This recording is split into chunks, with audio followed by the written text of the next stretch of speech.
It's currently 45 degrees and raining. Well, it just stopped raining in Arizona. That's where I'm at. Which is basically comparable to living in the middle of Alaska. And we're pretty much borderline hypothermic at this point. So I pretty much feel like I'm dying. Therefore, I'm gonna need something to warm the soul. And chili is going to fit that need and desire and craving that will work. It's not getting any warmer. Let's get to chefing and we can get this chili whipped out really fast. Therefore, I can start eating and you guys can continue on with whatever else you're doing. Okay, so I got my pot heating up. For those that are concerned or want to know about this, this is a 7.3 quart pot. It is enamel cast iron. If you don't have one, it's really not a big deal. You can do this in any kind of pot you have. I have beef and ground pork. I have bell peppers, red and green, onions, yellow onions, and jalapeños.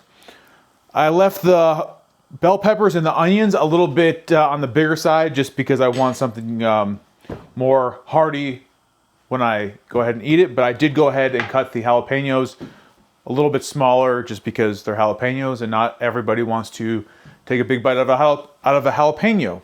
All right, I'm going in with a little bit of beef tallow. If that's something that you're interested in, I have a video that I will link so you could see how I make beef tallow. I have the ground pork and the ground beef together. No big deal. Throw it in there. Allow that to brown up. Our ground beef and our ground pork is cooked. We are gonna remove it and put it into a separate container so we could start sauteing our veg. If you want to use a strainer, you definitely can. I'm just tilting the pot to the side. We want this extra water to not be put into the ground beef. So we're gonna remove that. We got our ground meat out of the pot. We got rid of that excess water.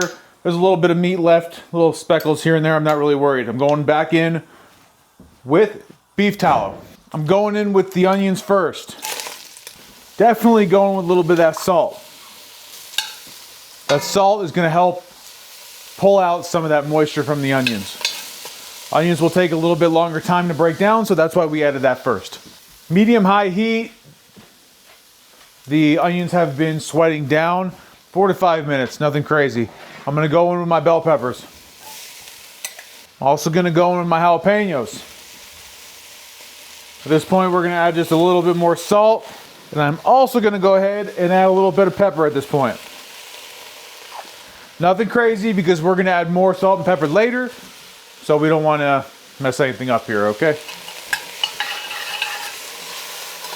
Make sure you're getting that fond as always off the bottom. I'm not, the biggest fan of the cold like I used to be, but it definitely gives me more reasons to make chili, pozole, different loaded potato soup, all that good warm stuff. I'm not a huge fan of making that kind of stuff in the summertime, even though it's all still delish. I'm not a big fan. I want it to be cold outside. I want it to feel good in this area, the heart area. So once your veg has all started sweating down and most of that water is now evaporated, you're gonna hit it with two things. First off, we're gonna go with tomato paste.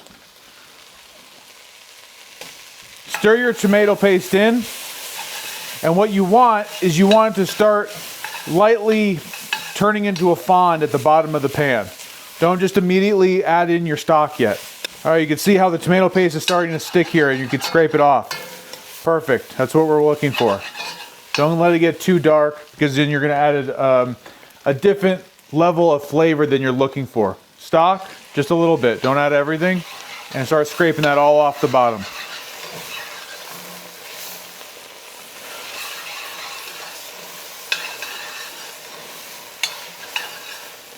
Delish. Now we're gonna go ahead with our stock.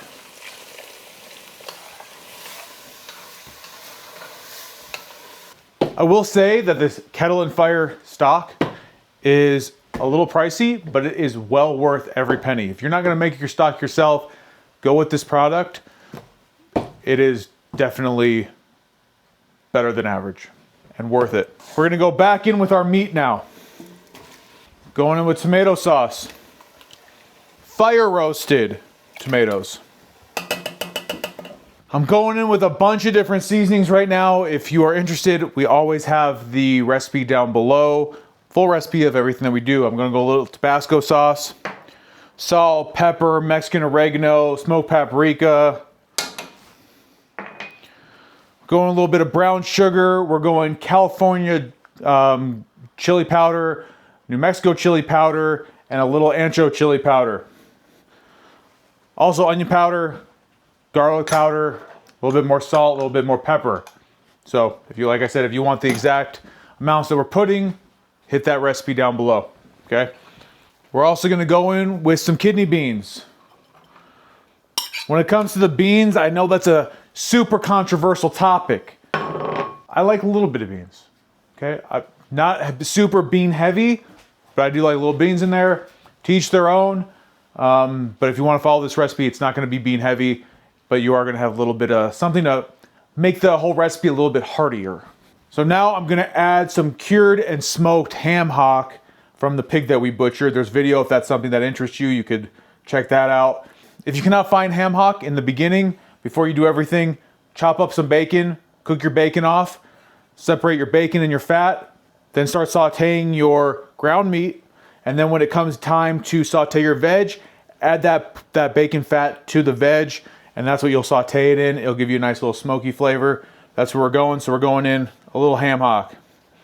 One ham hock would have been fine, but I have them in packages of 2. Plus I love ham hock. So I'm gonna throw those bad boys in there. At this point, I'm gonna turn it on medium, let it come up to a simmer. I'm not gonna fully close the lid. I'm just gonna leave it cracked just slightly. Allow it to make love to itself, and you go get yourself comfortable because it might be cold wherever you are. It's freezing where I am. I got these beautiful ham hocks at the bottom. Well, since we have some time while this chili cooks down, I'm gonna show you this soul-warming drink that I've been sipping on. Super easy. It's almost like an Irish whiskey, but with flavors that I like. I threw my shakers in the freezer to make this whole thing happen faster because I don't have time to let the cream sit in the freezer, everything. We don't have time for that. We want to drink something that's gonna warm us up and wait for this chili. So you could do this out of a shaker cup, but what I want out of the shaker cup is, typically there's one of these. I'm gonna throw one of those in there. I'm gonna add some cream. I don't know how much cream. Half a cup maybe? Whatever feels right. I'm gonna shake this up. You're basically gonna be able to hear when it's ready. It'll be noticeably thicker, and you just won't hear as much liquid swishing from side to side. Super easy. Di Serono. This is what I like. You do what you like. This is what I like. 2 ounces. Hot black coffee. Just throw that on in. You'll be able to see it. It's just something that somewhat holds its shape a little bit. So it goes on your finger and it holds and doesn't just run down. You know you're good. Gently pour this on top. I love extra cream, so that's what I'm doing.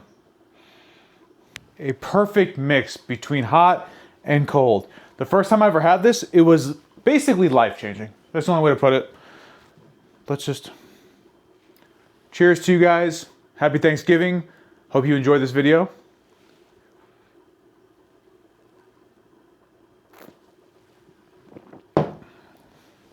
This is love. That's it. Okay, let's get back to really what matters here.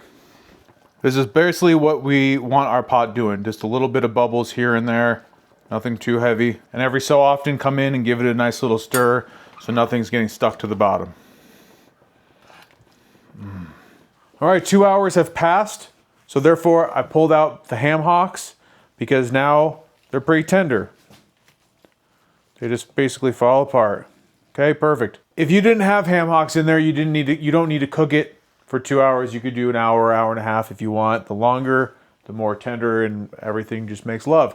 So that's up to you. I would go at least an hour minimum, but with our ham hocks, at least 2 hours, so it becomes tender and we can pull it apart. So I'm gonna go ahead and pull this ham hock off the bone. I'm gonna add it back into our chili, and then we're gonna serve up. All right, chili is complete finally. I'm going in with shredded cheese. I'm going with green onion and sour cream. This is absolutely beautiful. Oh, yeah. Excellent. Cheese, baby. Always that freshly shredded. Big dollop of sour cream. Green onions, because I love green onions on everything. Perfection. Obviously got to give this bad boy a try. Oh.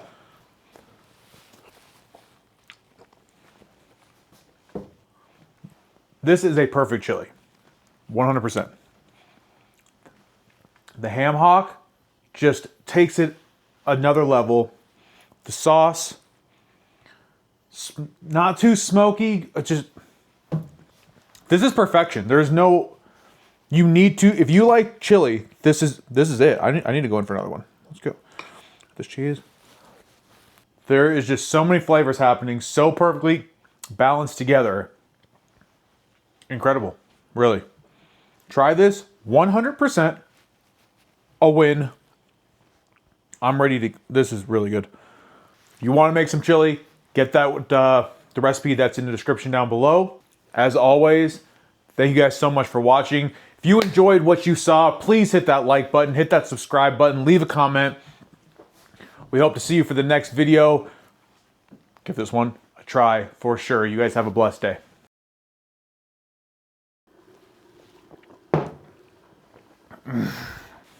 This is bomb. Yeah, this is bomb. I think this is one of the best chilies I've ever made in my life. Easily. Delish.